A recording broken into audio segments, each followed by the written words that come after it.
हरे कृष्ण कृष्ण कृष्ण हरे हरे, हरे राम राम राम हरे हरे, हरे कृष्ण। बहुत बहुत धन्यवाद। आज वैशाख महीना की अमावस्या तिथि है। वैशाख महीना अमावस्या तिथि। आज के दिन महाप्रभु के अंतरंग पार्षद गदाधर पंडित का शुभ आविर्भाव तिथि यानी जन्मदिन है। गदाधर पंडित, हम लोग जो पंचतत्व को दर्शन करते हैं चित्र में, सबसे बीच में जो दोनों हाथ को ऊपर उठाए हुए खड़े हैं वो महाप्रभु है, गौरांग महाप्रभु। गौरांग महाप्रभु के दाएं साइड में हम दर्शन करते हैं नित्यानंद प्रभु। नित्यानंद प्रभु के दाएं साइड में हम दर्शन करते हैं अद्वैत आचार्य प्रभु। तो महाप्रभु के दाएं साइड में नित्यानंद, नित्यानंद के दाएं साइड में अद्वैत, और महाप्रभु के बायां साइड में गदाधर पंडित, और गदाधर पंडित के बाएं साइड में श्रीवास पंडित या श्रीवास ठाकुर। तो इस पंचतत्व के रूप में हम महाप्रभु के पार्षदों को दर्शन करते हैं। तो ये महाप्रभु के 5 पार्षदों में से, पंचजनों में से जो अन्यतम है गदाधर पंडित, जो कि महाप्रभु के ठीक बाईं ओर खड़े हैं। बाईं ओर हम दर्शन करते हैं। गदाधर पंडित ही आज के दिन वैशाख महीने की अमावस्या तिथि के दिन आविर्भूत हुए थे। गदाधर पंडित पूर्व लीला में श्रीमती राधा रानी थी। श्रीमती राधा रानी गदाधर पंडित के रूप में आई है। पूर्व लीला यानी द्वापर युग में श्रीमती राधा रानी, गौर लीला कली युग में गदाधर पंडित के रूप में आई। तो हमारे मन में एक संशय हो सकता है कि श्रीमती राधा रानी गदाधर के रूप में आए, पर श्रीमती राधा रानी तो स्त्री थी, नारी थी, वो पुरुष के रूप में किस प्रकार आई?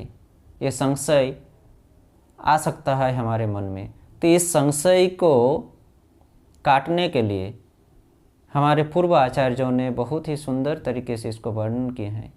गौर गणोदेश दीपिका में श्रीमती राधा रानी का पूर्व परिचय मिलता है। उसमें वर्णन किया है कि गौर गणोदेश दीपिका में कि श्रीमती राधा रानी गदाधर पंडित के रूप में आए हैं, पर गौर गणोदेश दीपिका में संशय को नहीं तोड़े, बोल तो दिए कि श्रीमती राधा रानी गदाधर के रूप में आए हैं, परंतु इसको देखकर, इसको पढ़कर, इसको सुनकर हमारे मन में संशय हो सकता है।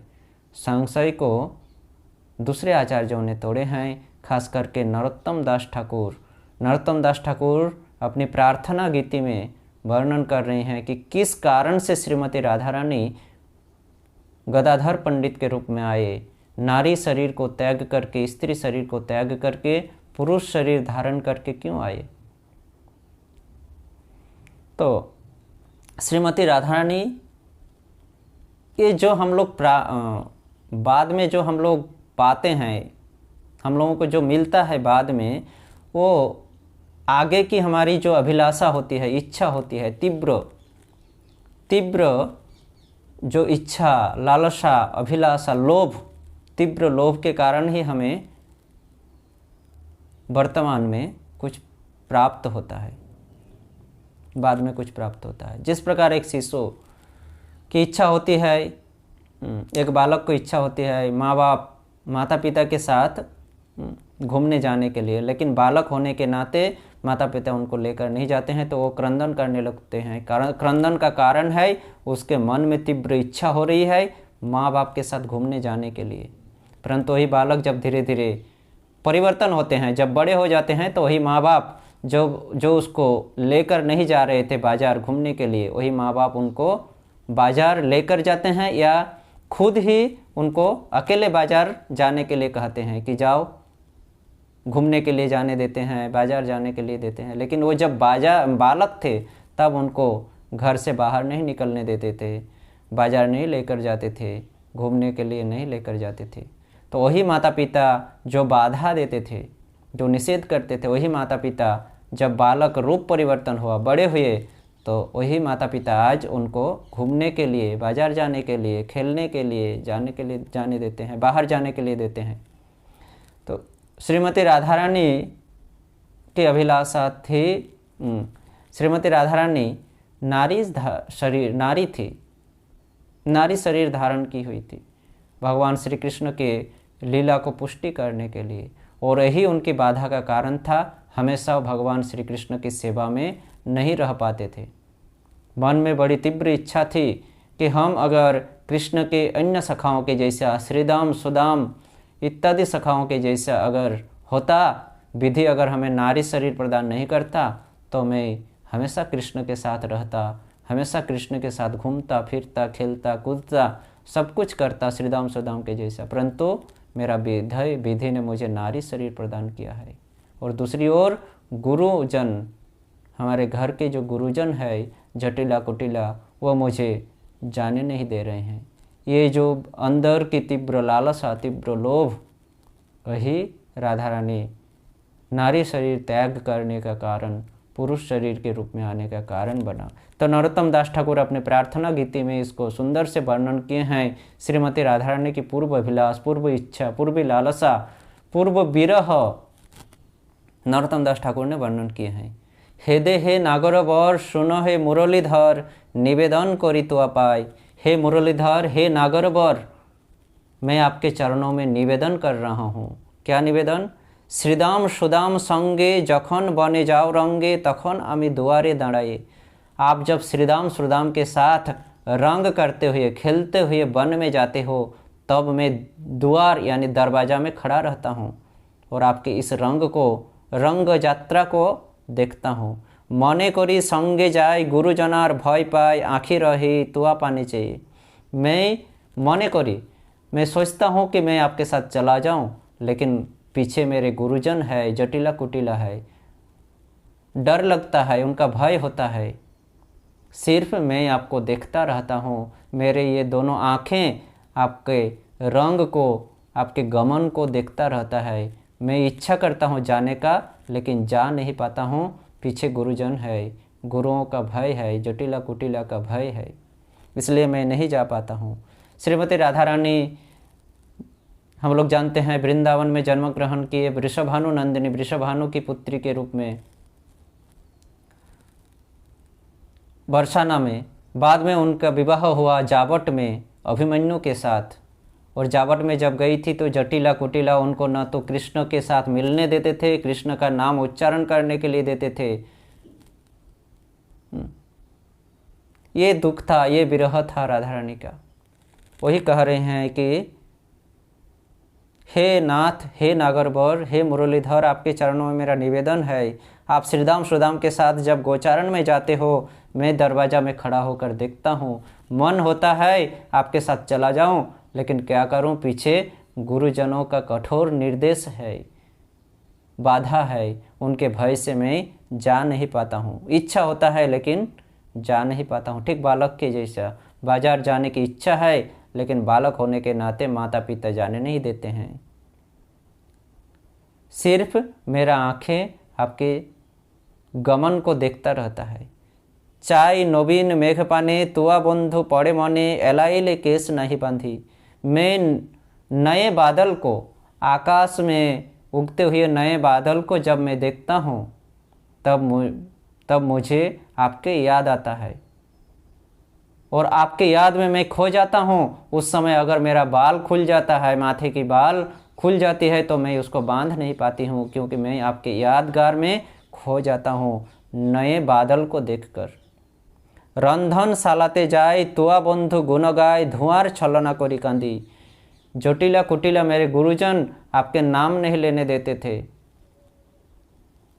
नहीं लेने देते हैं। इसलिए हे बंधु, हे बधू, मैं क्या करता हूँ, हे प्रिय, मैं क्या करता हूँ, रसोई में जाता हूँ और सूखी लकड़ी को गीली कर कर उसमें आग लगाने का प्रयास करता हूँ। वो गीली लकड़ी जलती नहीं थी, धुआं होती थी। धुआं की छलना, धुआं का आश्रय लेकर मैं रोता था आपका नाम गुण। उस समय धुआं की छलना से रो रो कर आपका नाम, आपका स्मरण करता था मैं, आपका स्मरण करता हूँ मैं। इस प्रकार की दशा थी श्रीमती राधा रानी की। कृष्ण विरह में इस प्रकार मनोभाव व्यक्त कर रहे हैं कृष्ण के पास। मणि नौ मानिक नौ, आंचले बांधिले रहो, फूल नौ जे कैसे करी बेसे। हे प्रभु, हे प्रिय, आप मोती नहीं हो, कि मैं आपको आंचल में बांध कर रखूं। आप हीरे मोती नहीं हो कि मैं आपको आंचल में बांध कर रखूं, और आप फूल भी नहीं हो कि मैं अपने बाल में धारण करूं। आप अगर हीरे मोती होते तो मैं आंचल में बांध कर रखता, फूल होते तो मैं अपने बाल में लगा कर रखता, आपको मैं हमेशा साथ में रखता। लेकिन क्या करूं, आप हीरे मोती तो हो नहीं, फूल तो हो नहीं। नारी ना कोरी तो विधि, तुआ है न गुणो निधि, लोइया फिरिताम देसे देसे। और अगर विधि काश मुझे नारी नहीं करती, नारी शरीर अगर नहीं देती, तो मैं हे गुण निधि, हे प्रिय, मैं आपको साथ में लेकर देश देश में भ्रमण करता। परंतु विधि ने भी, गुरुजन ने तो बाधा दी, विधि ने भी मुझे बाधा दी है, ये नारी शरीर प्रदान करके। नारी शरीर नहीं होता तो मैं आपको साथ में लेकर हमेशा देश विदेशों में घूमता रहता। अगुरु चंदन होइताम, तुआ अंगे माखा रोइताम, घामिया पड़िताम रांगा पाई। और विधि अगर मुझे ये नारी शरीर न देकर अगुरु या चंदन के रूप में जन्म देता, तो मैं अगुरु चंदन के रूप में आपके शरीर में लेपन होता, आपके शरीर में रहता, आप मुझे अपने शरीर में धारण करते। और जब आपके शरीर में पसीना होता तो उस पसीने के प्रवाह से मैं आपके चरणों में आकर गिरता, इससे मेरा आपकी चरण सेवा हो जाती। परंतु विधि ने मुझे अगुरु चंदन भी नहीं कि बनाई, मुझे तो एक नारी का शरीर प्रदान की है, जो आपके साथ रहने का सबसे बड़ा बाधा है।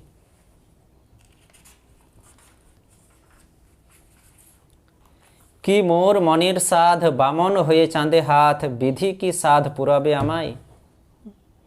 राधा रानी बोल रही है, ये मेरा कितनी बड़ी इच्छा है, कितनी बड़ी साध है, इच्छा है, मन की आशा है। क्या विधि हमारी इस आशा को कभी पूरा करेंगे? एक बामन, एक छोटा बामन हुए चांदे हाथ, एक बामन यानी एक छोटा व्यक्ति चांद को स्पर्श करने के लिए जा रहा है, चांद को छूने के लिए जा रहा है। बामन होकर चांद को छूने के लिए जा रहा हूँ मैं। आप तो बड़े उच्च स्थान में हो और मैं नीचे हूँ, मैं किस प्रकार आपको स्पर्श कर पाऊँ?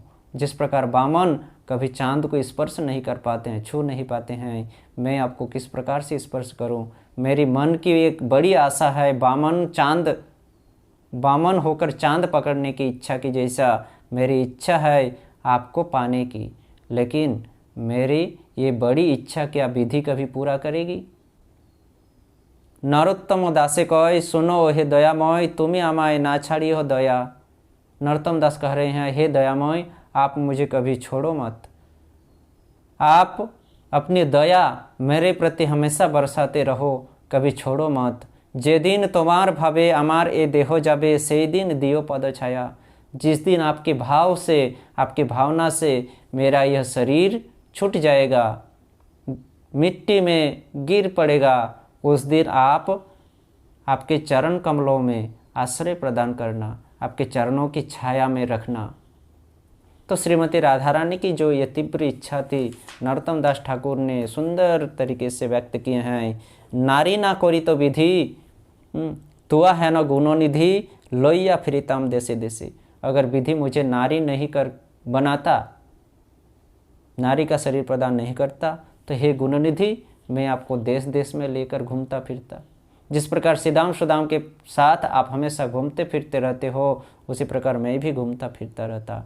ये जो तीव्र अभिलाषा, तीव्र इच्छा, तीव्र विरह, नारी शरीर की विरह, यही विरह पूरा करने के लिए श्रीमती राधा रानी गदाधर पंडित के रूप में आए।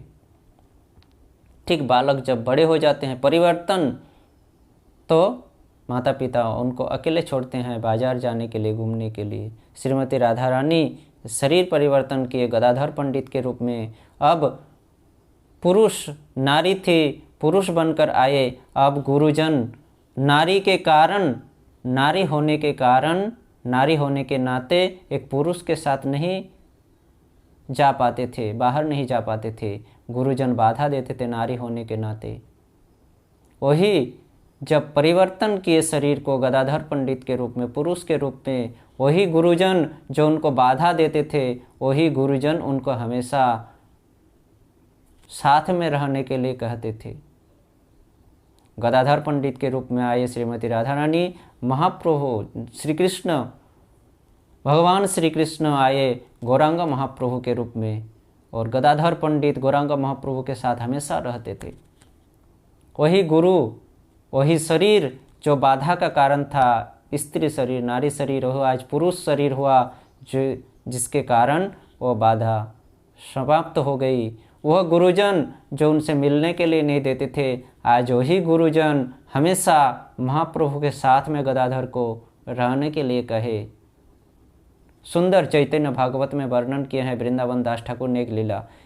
महाप्रभु उस समय जब जगन्नाथ मिश्र शरीर छोड़ने के बाद महाप्रभु गया गए थे।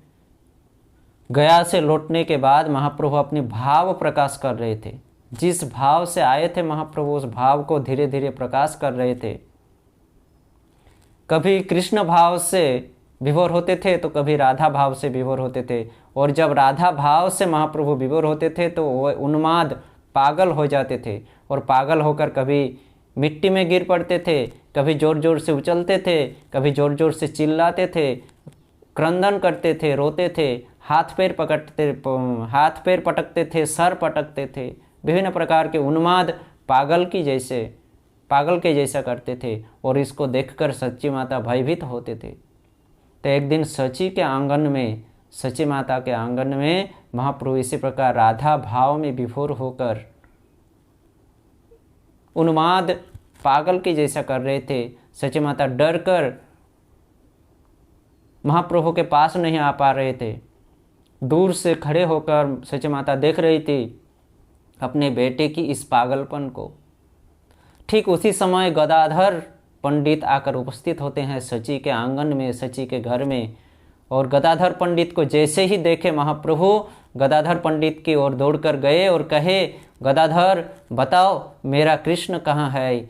क्या आप मेरे कृष्ण को देखे हो? वो कहाँ है? कहाँ छुप गए? अभी तो थे, अभी कहाँ चले गए? मुझे दिखाई नहीं देता है। आपको अगर कृष्ण का पता है तो बताओ। गदाधर पंडित उस समय हंसते हुए कहे, प्रभु कृष्ण को ढूंढ रहे हो, वो तो आपके हृदय में है। देखो आपके हृदय में वो बसा हुआ है, हृदय में बैठे हुए हैं, छिपे हुए हैं आपके हृदय में। महाप्रभु गदाधर पंडित के मुँह से जब सुना कि कृष्ण उनके हृदय में छिपे हुए हैं, तो वो हृदय को फाड़ने के लिए गए, चिरने के लिए गए। सची माता और डर गई कि वो अपना छाती अगर फाड़ दिया तो मेरा बेटा मर जाएगा। उस समय गदाधर पंडित को कहे सची माता, हे गदाधर बेटा तुम ये क्या किया? अभी तो वो पागल के जैसा कर रहा था, हाथ पैर पटक रहा था, रो रहा था, चिल्ला रहा था, लेकिन अभी तो छाती फाड़ने जा रहा है। अभी अगर छाती फाड़ दिया इसने, उन्माद की दशा में अगर उसने छाती फाड़ दिया तो वो तो मर जाएगा। मैं संतान हारा हो जाऊंगा, मैं पति हारा हूँ, मैं पति को खोया हूँ, अभी मैं अपने पुत्र को भी खो कर बैठूंगा। तो तुमने ये क्या किया? सची माता की इस विलाप को सुनकर, इस दुख को सुनकर गदाधर पंडित महाप्रभु को पकड़े और कहे कि प्रभु आप क्या कर रहे हो? आप क्यों छाती फाड़ रहे हो? कृष्ण अभी आपके हृदय में था, लेकिन वो तो अभी बाहर आ गए हैं। आप हृदय को फाड़ कर क्या करोगे? वो अभी आपके हृदय में है नहीं, वह बाहर आ चुके हैं। गदाधर की इस बात को सुनकर महाप्रभु हृदय फाड़ना बंद किया, चीरना बंद किया। सची माता गदाधर पंडित की तीक्ष्ण बुद्धि, विचक्षण बुद्धि को देखकर अत्यंत खुश हुए और गदाधर पंडित को पकड़कर कहे, हाथ पकड़कर कही सची माता कि बेटा तुम हमेशा मेरे पुत्र के साथ रहना, निमाई के साथ हमेशा रहना, क्योंकि आज तुम मेरे पुत्र को जीवन प्रदान किए हो। मरने जा रहा था, छाती फाड़ने जा रहा था, तुम उसको छाती फाड़ने से रोके हो, उसको जीवन प्रदान किए हो। अतः मेरी आज्ञा है, आज से तुम हमेशा मेरे निमाई के साथ रहना। उस दिन से गदाधर पंडित खेलते समय, घूमते समय, स्नान के समय, खाते समय हमेशा महाप्रभु के साथ रहते थे। यहाँ तक कि महाप्रभु जब 24 साल की उम्र में संन्यास लेकर माता की आज्ञा से नीलाचलवासी हुए, जगन्नाथपुरी में रहने लगे, गदाधर पंडित भी जगन्नाथपुरी गए। महाप्रभु के साथ नीलाचल में गए। गदाधर पंडित जानते थे कि महाप्रभु अपनी माँ की आज्ञा को कभी लंघन नहीं करेंगे, कभी तोड़ेंगे नहीं, वो नीलाचल में ही रहेंगे। तो इसलिए गदाधर पंडित भी नीलाचल में जाकर क्षेत्र संन्यास ले लिए। क्षेत्र संन्यास का मतलब है क्षेत्र यानी वही स्थान, जिस स्थान में संन्यास लिया जाता है उसी स्थान में रहना पड़ता है, दूसरे बाहर कोई स्थानों में नहीं जा सकते हैं क्षेत्र संन्यास जो धारण करते हैं। गदाधर पंडित को पता था महाप्रभु नीलाचल छोड़कर नहीं जाएंगे, इसलिए उन्होंने नीलाचल में श्री क्षेत्र में क्षेत्र संन्यास ग्रहण किए। महाप्रभु के हमेशा साथ में रहने के लिए, हमेशा सेवा करने के लिए, जो कि उनको कृष्ण लीला में जो आशा उनको कृष्ण लीला में पूरी नहीं हुई, उस आशा को पूरा करने के लिए राधा रानी गदाधर पंडित के रूप में आकर चैतन्य महाप्रभु की सेवा के लिए क्षेत्र संन्यास, जो कि कठोर, सबसे बड़ी कठोर संन्यास है, कठोर संन्यास धारण किए, क्षेत्र संन्यास। गदाधर पंडित टोटा गोपीनाथ में गोपीनाथ की सेवा करते थे, सेवा में रत रहते थे, सेवा करते थे। टोटा गोपीनाथ, आज भी टोटा गोपीनाथ विग्रह है, जिस विग्रह की सेवा स्वयं गदाधर पंडित किए थे अपने हाथों से। तो गदाधर पंडित टोटा गोपीनाथ में जब थे, गोपीनाथ की सेवा में, महाप्रभु टोटा गोपीनाथ में आते थे और गदाधर पंडित के मुँह से भागवत श्रवण करते थे, श्रीमद् भागवत श्रवण किया करते थे महाप्रभु स्वयं। इस प्रकार से गदाधर पंडित हमेशा महाप्रभु के साथ निभाए, महाप्रभु की सेवा की, जो कि आशा द्वापर युग में पूरा नहीं हुआ, वो आशा आज गदाधर पंडित गौर लीला में आकर किए। तो गदाधर पंडित आज के दिन बंगाली 1408 शकाब्द, बंगाली पंजिका के अनुसार 1408 शकाब्द वैशाख महीना अमावस्या तिथि अर्थात आज की तिथि के दिन गदाधर पंडित पूर्वी बंगाल अर्थात बांग्लादेश चट्टग्राम में आकर जन्म ग्रहण किए, आविर्भूत हुए। आज के दिन वैशाखी पूर्णिमा तिथि बंगाली पंजिका के अनुसार 1408 शकाब्द वैशाखी पूर्णिमा, वैशाखी अमावस्या तिथि 1408 शकाब्द में वर्तमान बांग्लादेश के चट्टग्राम या चट्टगांव जिला में आकर आविर्भूत हुए, माधव मिश्र और रत्नावती देवी के घर में। पिता का नाम माधव मिश्र और माता का नाम रत्नावती देवी। बंगाली 1408 शकाब्द वैशाखी अमावस्या तिथि के दिन चट्टगांव जिला बांग्लादेश में आकर जन्म ग्रहण किए। गौरव गणित दीपिका में गदाधर पंडित का पूर्व परिचय प्रदान किए हैं 147 नंबर श्लोक में। श्री राधा प्रेम रूपा जा पूरा वृंदावनेश्वरी सा श्री गदाधरो गौरवल्लभ पंडिताख्यक। पूर्व में जो प्रेम रूपा श्रीमती राधा रानी वृंदावन की ईश्वरी थी, वही अब गौर वल्लभ या गौर प्रिय गदाधर पंडित के रूप में आए। पूर्व में श्रीमती राधा रानी कृष्ण प्रिया या कृष्ण की प्रेम स्वरूपा श्रीमती राधा रानी वृंदावन की ईश्वरी गौर वल्लभ या गौर प्रिय गदाधर के रूप में आए। गदाधर पंडित महाप्रभु के अत्यंत प्रिय थे। गदाधर पंडित को लेकर हमेशा नवद्वीप में भ्रमण करते थे महाप्रभु। सुंदर सुंदर लीलाएं चैतन्य भागवत ग्रंथ में है, वहाँ से हम लोग इसको अध्ययन कर सकते हैं, पढ़ सकते हैं।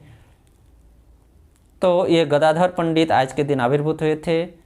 आज गदाधर पंडित का शुभ आविर्भाव तिथि है। आज के दिन गदाधर पंडित के श्री चरण कमलों में हमें प्रार्थना करना चाहिए कि हे प्रभु, हे गदाधर पंडित, आप हमें कृपा प्रदान कीजिए ताकि हम गुरु गौरांग की सेवा में लगे रहें, अच्छे से भक्ति कर पाएँ।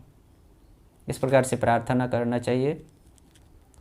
तो आज गदाधर पंडित का शुभ आविर्भाव तिथि के दिन गदाधर पंडित के कुछ संक्षिप्त चरित्र को या परिचय को हम लोग श्रवण किए। आगे के जो विस्तार से वर्णन चैतन्य भागवत आदि ग्रंथों में है, वहाँ से हम लोग अध्ययन कर सकते हैं, या दूसरे आचार्यों ने बहुत ही सुंदर से वर्णन किए हैं गुरुवर्गों ने, वहाँ से हम लोग श्रवण भी कर सकते हैं। तो संक्षिप्त परिचय को, आज गदाधर पंडित के संक्षिप्त परिचय को यहीं पर विराम देते हैं। हरे कृष्ण कृष्ण कृष्ण हरे हरे, हरे राम राम राम हरे हरे।